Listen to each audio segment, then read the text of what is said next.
ગમે તેટલી પૂજા કરો, મંદિરે જાઓ કે દાન પુણ્ય કરો, પણ જો તમે માતા પિતાનું ધ્યાન નથી રાખતા અથવા તો તેમને રડાવો છો તો બધું જ અર્થહીન છે.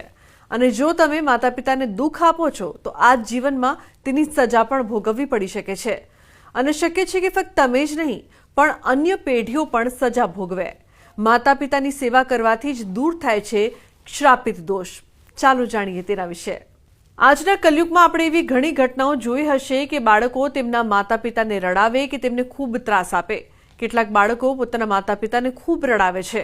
ભલે તેઓ ઘણી પૂજાપાઠ કરે પણ ઘરમાં તેમની સંભાળ રાખતા નથી. હકીકતમાં માતા પિતા તો શાપ નથી આપતા, પણ જ્યારે તેઓ દુઃખમાં હોય છે તો તેનો હિસાબ બાળકોને ચૂકવવો જ પડે છે. હકીકતમાં ઘણીવાર એવું થાય છે કે ગુસ્સામાં અથવા તો ખૂબ જ દુઃખમાં પણ માતા પિતા શ્રાપ આપી દે છે. અને જ્યારે શ્રાપ આપે છે તે ચોક્કસ લાગુ પડે છે.